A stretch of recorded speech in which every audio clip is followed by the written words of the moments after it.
Good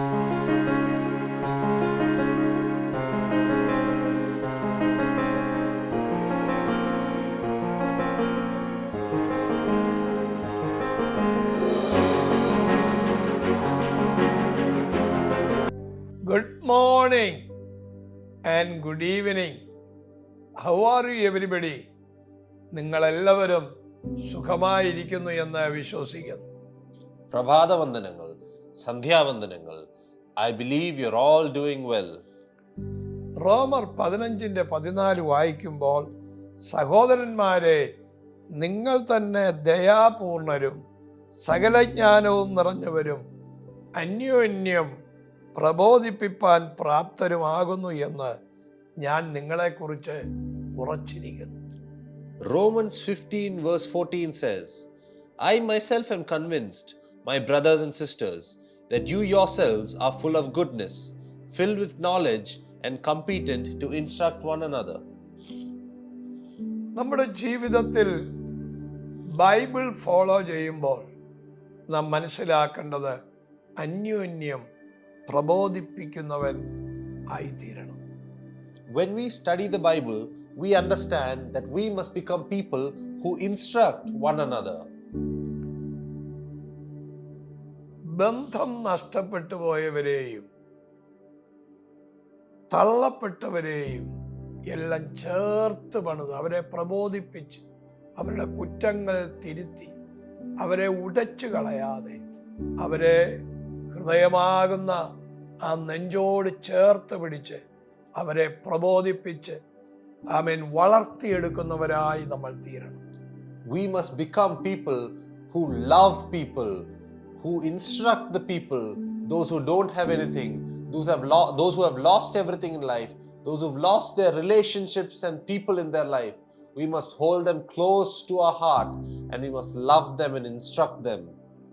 എൻ്റെ ജീവിതത്തിൽ ഞാൻ 100% പെർഫെക്റ്റ് ആണെന്ന് പറയുന്നില്ല.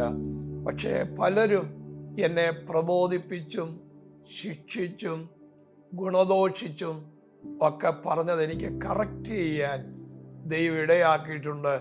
ആ കറക്ഷൻ എൻ്റെ ലൈഫിൽ വലിയ മാറ്റങ്ങൾ ദൈവത്തിൽ നിന്ന് പ്രാപിപ്പാൻ തക്കോണം ഇടയായി തീർന്നിട്ടുണ്ട്. In my life, I will not say that I am perfect. However, I have been able to change a lot because of the instructions and the corrections and the rebukes of many people around me. When they corrected me, I was able to accept it and bring about a lot of changes in my life.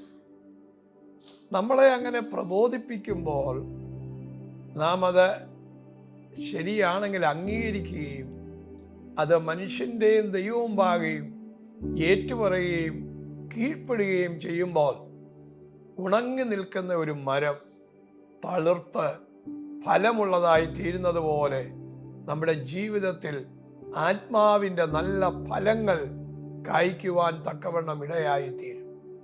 When somebody corrects us, if we will be humble enough to accept that correction and bring about changes in our life, then we will see a great transformation in our life. Just like a barren tree produces fruit, we will see fruit produced in our own life as well. നമ്മുടെ ജീവിതത്തിൽ ആ പ്രബോധനങ്ങൾ കേൾക്കുമ്പോൾ T വിയിലൂടെ യൂട്യൂബിലൂടെ live പ്രസംഗത്തിലൂടെ ഒക്കെ കേൾക്കുമ്പോൾ ആ പ്രബോധനങ്ങൾ നാം ഏറ്റെടുക്കേണ്ടതെല്ലാം ഏറ്റെടുക്കുകയും ക്രമീകരിക്കേണ്ട കാര്യങ്ങൾ ക്രമീകരിക്കുകയും ചെയ്യണം എന്നുള്ളത് നാം മറന്നു പോകരുത്.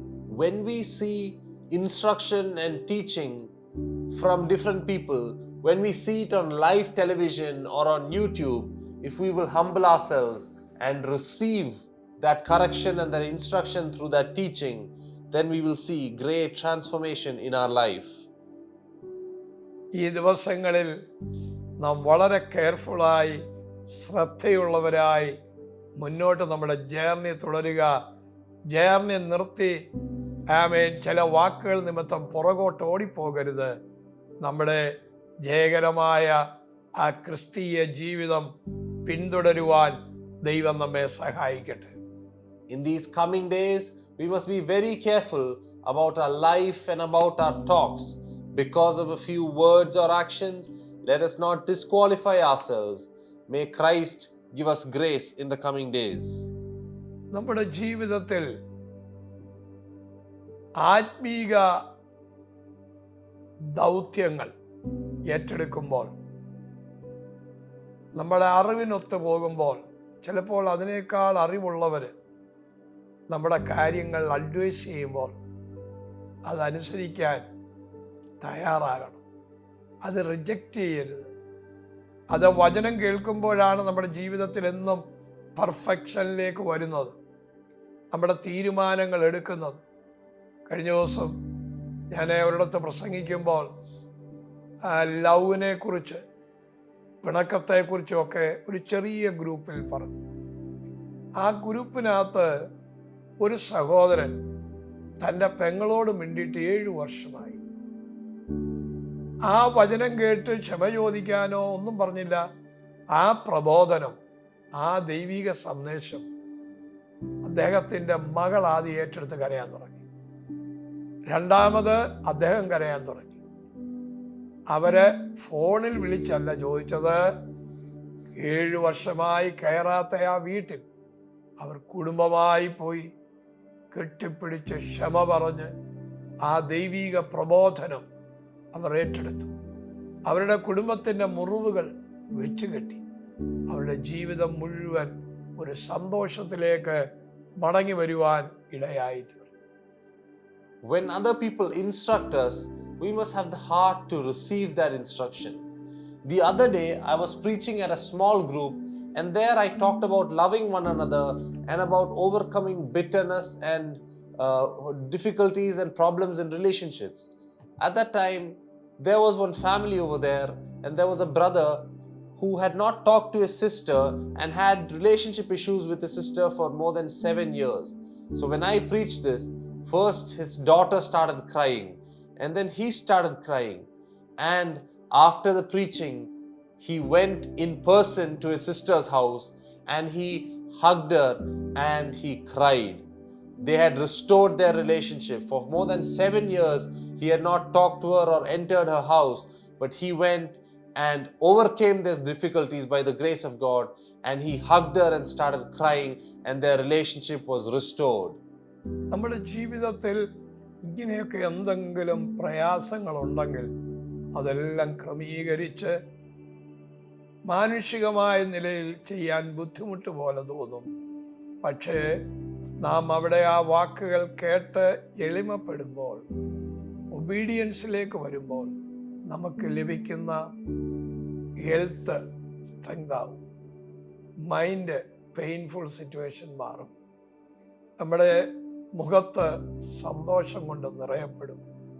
സമാധാനം നമുക്ക് കിട്ടും. ആമേൻ. നമ്മുടെ ജീവിതത്തിൽ ഫ്രൂട്ട്ഫുൾ ലൈഫ് നമുക്ക് സമ്മാനിക്കാൻ നമുക്ക് ഗിഫ്റ്റായിട്ട് കിട്ടും.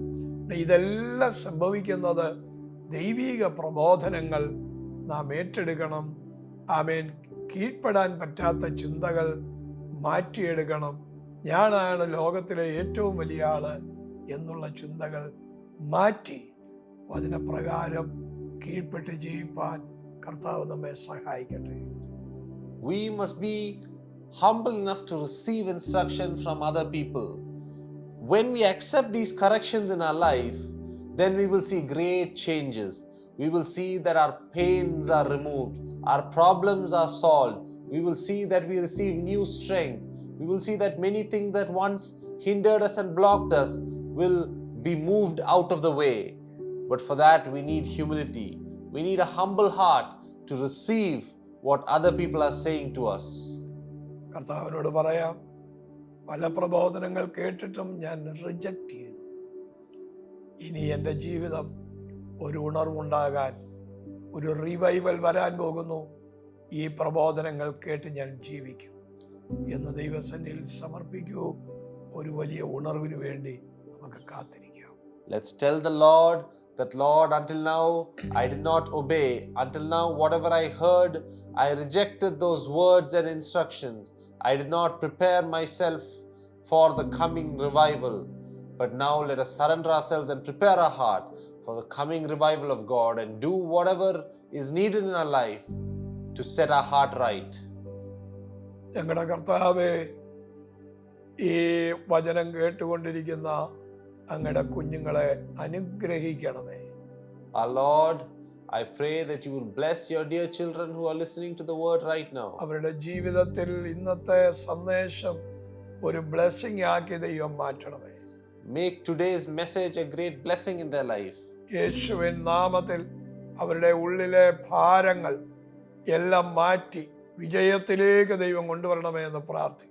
In the name of Jesus, I pray that you remove all their struggles and all their difficulties and lead them into the victory. യേശുവിൻ നാമത്തിൽ ഈ ജനത്തെ അനുഗ്രഹിക്കുന്നു. In the name of Jesus, I bless your people. Amen. Amen.